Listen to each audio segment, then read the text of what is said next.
Think about someone you know who never posts. Not because they're not living their life. You've seen the evidence. You've heard the stories. You know they went on that trip because they mentioned it once, quietly in conversation.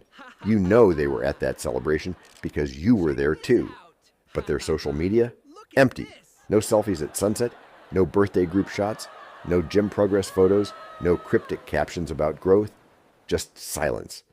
And in a world where everyone documents everything, where breakfast gets photographed before it gets eaten, where grief gets announced within hours, that silence feels almost strange. So you wonder, are they going through something? Are they antisocial? Are they hiding from someone? Here's what psychology actually says.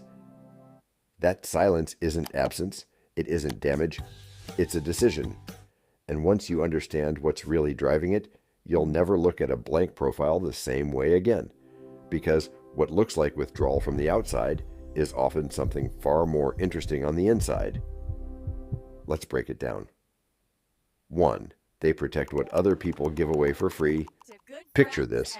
You've just had the best evening in months. The conversation was real, the food was good, the light was perfect. Someone holds up their phone. We should get a photo. And somewhere in the group, there's one person who smiles, but doesn't reach for their own camera, who enjoys the moment completely, but doesn't feel any particular need to announce it.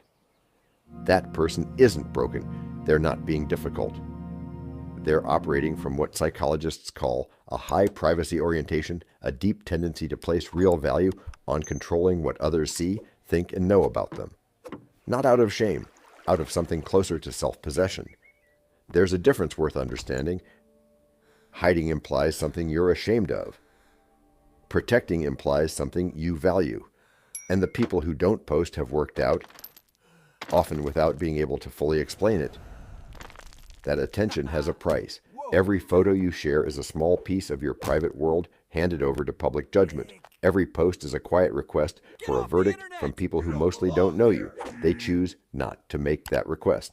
While most of us are watching our like counts and quietly editing captions for maximum impact, they're doing something else entirely. Psychologists call it internal referencing, the ability to measure your own worth using your own standards rather than the reaction of an audience. Most people understand that idea in theory. These people are actually living it. They don't need the approval. They've already given it to themselves. And quietly, that's a kind of freedom most of us are still trying to find. 2, they already know who they are. Think about the last time you posted something and then waited.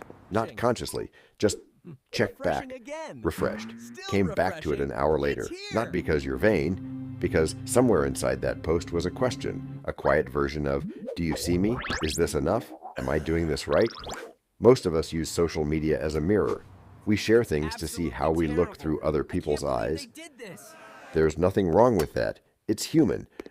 But the people who don't post seem to need that mirror less. Research on something called self-concept clarity, the degree to which a person's sense of self is consistent, stable, and clearly defined, consistently shows that people who share less online tend to score significantly higher. In plain terms, they know who they are. The version of themselves they bring to a dinner party is the same one they bring to a job interview, a difficult conversation, or a quiet Tuesday at home. No performance shift, no audience management. This makes them quietly immune to a particular kind of modern pressure. Trends don't rattle them. Other people's highlight reels don't destabilize them. They've already answered the questions that social media exists to pose. What do people think of me? Am I interesting enough? Does my life look the way it should? They've answered those questions internally, which means they don't need the internet to answer them externally. Psychologists call this authenticity congruence. The simpler version is, they're the same person in every room. And in an era of personal branding and curated identity, that kind of consistency is rarer and more powerful than it looks. So the next time you scroll past someone whose profile is nearly empty, pause before you assume. They might not be struggling, they might not be hiding, they might have simply worked out, deliberately or by instinct, something the rest of us are still figuring out. That a life doesn't need witnesses to be real, that confidence doesn't need an audience to survive. that the moments that matter most often happen in rooms with no cameras. They don't need the likes because they've already decided how they feel about themselves.